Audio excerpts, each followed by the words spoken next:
छह चीजें अभिमान के लिए बहुत पुष्ट करती है। विद्या का अभिमान, रूप का अभिमान, जाति का अभिमान, कुल का अभिमान, समाज में महत्व का अभिमान, धन का अभिमान। ये सट कंटक देखे जहां रहे न भक्ति निदान। ये छह प्रकार का अहंकार जहां जागृत होता है वहां भक्ति महारानी कदम भी नहीं रखती है। वो केवल स्वांग करेगा संसार के जाने के लिए। शुद्ध भक्ति वहां प्रकाशित नहीं हो सकती जहां अहंकार है। महाराज जी, क्या जीवन में केवल दुख ही हो तो ही भगवत भक्ति में वृद्धि होती है? किसका प्रश्न है? हाँ, जरूरी है। भगवान कृपा करें और हमें दुख दें, जिससे हमारे अंदर की वासना नष्ट हो और उपासना शुरू हो जाए। जब तक दुख नहीं पड़ता तब तक शरणागति नहीं होती। द्रौपदी जी अपने को भगवान का भक्ता मानती थी, लेकिन असली भक्ति का रंग आया तब जब दुख पड़ा और सभा में उनके साथ अभद्र व्यवहार होने की बात हुई, तो उनको जो भरोसा था वो असली में श्री कृष्ण का भरोसा पूरा नहीं था।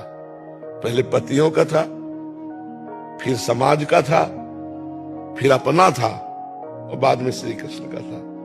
नहीं था। ये पता कैसे चला? जब दुख आया तब पहले पतियों में भरोसा गया, फिर भीष्म आदि में भरोसा गया, फिर अपने हाथ से पकड़ा और जब देखा कि अब नहीं, तब त्राहिमाम, हे द्वारिकाधीश, हे श्री कृष्ण, भगवान वस्त्र रूप में यहीं प्रकट हो गए। हमें लगता है विपत्ति और दुख ये वो अमृत है जो भगवान से मिला देता है।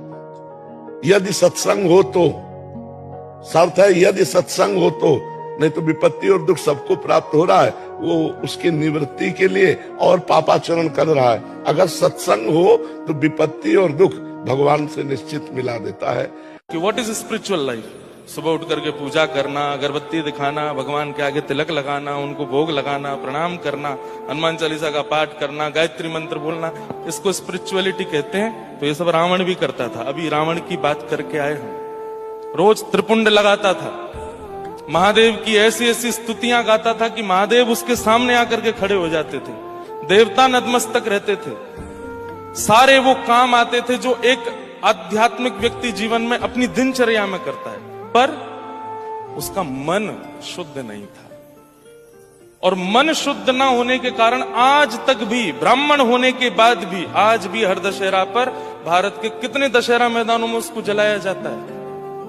इतना नाश तो किसी का नहीं हुआ जितना रावण का हुआ। हजारों लाखों वर्षों से जलता आ रहा है। ऐसा किस बात का स्पिरिचुअल था वो? स्पिरिचुअलिटी केवल और केवल उसके बाह्य रूप में थी, मन में नहीं थी, मानसिकता में नहीं थी, बुद्धि में नहीं थी। इसके बाद भी क्या अधोगति हुई रावण की। लोग कहते हैं बहुत अच्छा था, भगवान के हाथों मरा। भगवान